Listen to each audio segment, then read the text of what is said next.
You know, the funny thing about small talk is that most people look at it like the opening band at a concert. Something you suffer through to get to the main event. Deep conversations, the real connections. That's what we all want, right? But if you leave your phone for 2 minutes and actually looked around, you'd realize every interaction, every relationship starts with small talk.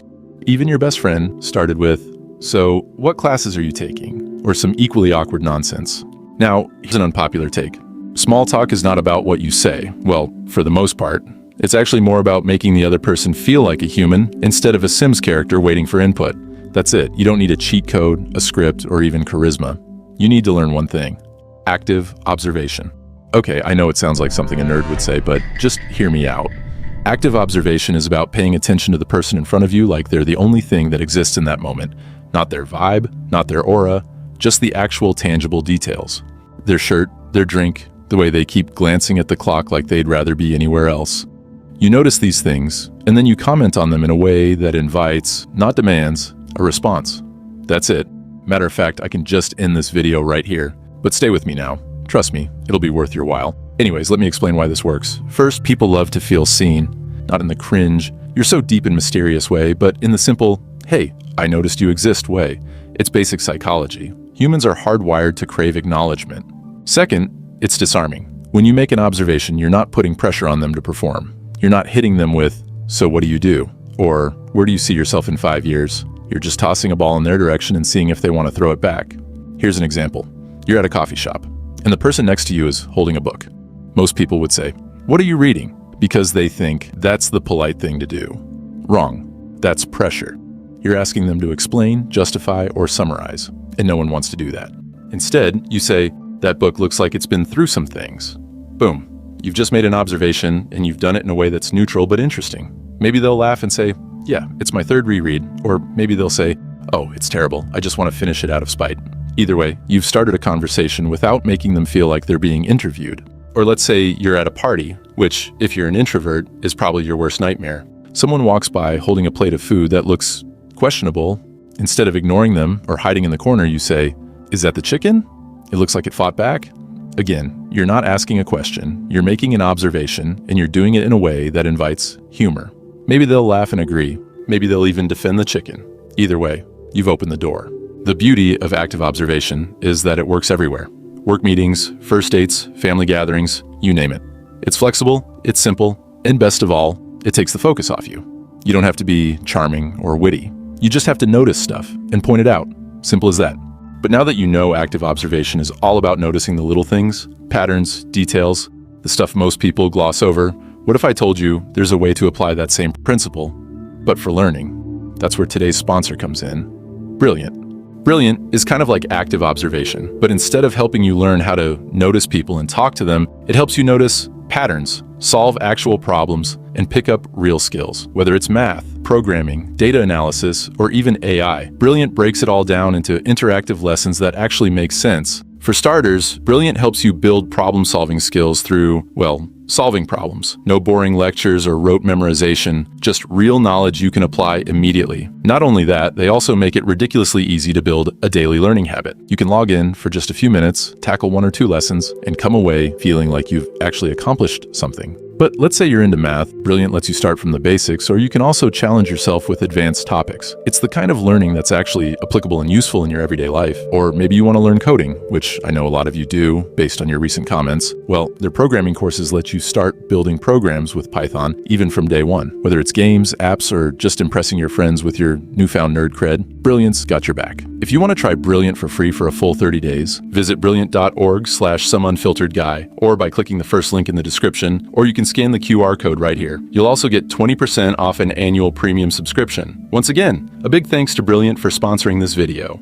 All right, let's now talk about what this actually looks like in practice. First, you have to train yourself to notice details. This means putting your phone down, taking your headphones out, and paying attention to your surroundings like you're the main character in a detective show. What are people wearing? What are they doing? Are they fidgeting, checking their watch, scrolling on their phone? These little things tell you a lot. Second, you need to practice turning those observations into comments. This is where most people get stuck because they overthink it. They worry about sounding weird or intrusive. But the reality still remains, no one cares as much as you think they do. So when you see someone in a bright yellow jacket, you can say, "That's a bold color choice. I respect it." Done. It doesn't need to be original, you just have to open the door. Finally, you have to get comfortable with silence. Not every observation will lead to a conversation, and that's perfectly fine. The point isn't to force anything. It's to give people the opportunity to engage if they want to. If they don't, you move on. No harm, no foul. The more you do this, the easier it gets. You start to realize that small talk doesn't mean impressing people or proving you're interesting.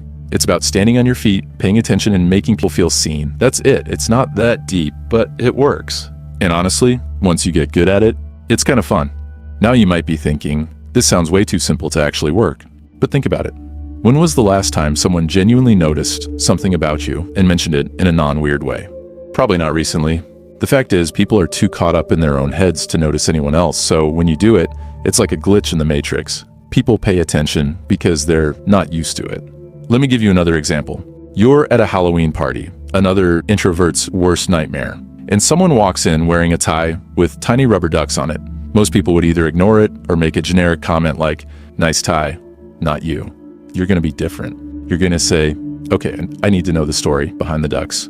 Now you've made it personal. You've turned their accessory into a conversation starter, and you've done it in a way that makes them feel interesting. This works with literally anything. Let's say you notice someone's shoes. Just say something like, "Those look way too clean to be comfortable." Or, "What about their coffee order?" You can say, "That's a lot of whipped cream for someone who doesn't look like they're celebrating." Or even someone's dog, you can just say something along the lines of, "I feel like your dog judges people, and I respect that." See? You're not trying to be funny or clever. You're just noticing things and turning them into somewhat interesting comments. Oh, and one more thing, you have to mean it. People can smell fake interest from a mile away. If you're only doing this because you think it's what you're supposed to do, it won't work. You have to genuinely care about the person, or just something about that person in front of you, even if it's just for 5 minutes. And that's where a lot of introverts or just people in general get tripped up. We think we're bad at small talk because we don't like shallow conversations. But small talk isn't shallow if you're actually paying attention. It's just the first layer. The more you practice active observation, the more you'll realize that people are fascinating, even when they're talking about boring stuff. So whenever you're in a situation where small talk is inevitable, and let's be real, that's almost every social situation, try active observation. Notice something, comment on it, and let the conversation unfold naturally. There's no need to be the popular kid. You just have to be present. Once you've nailed this, something interesting happens. Small talk stops feeling like a chore. It becomes a game, a fun game. You start to enjoy noticing things and seeing how people react. You stop worrying about what to say because you realize it doesn't matter. What matters is showing up, paying attention, and making people feel seen. That's the whole point. So the next time you're in line at a coffee shop, notice the person in front of you. What are they wearing? What are they holding? How are they standing? Pick one thing, make a comment, and see what happens. Worst case, they don't respond, they get creeped out, and you move on with your life. Best case, you've just made a connection.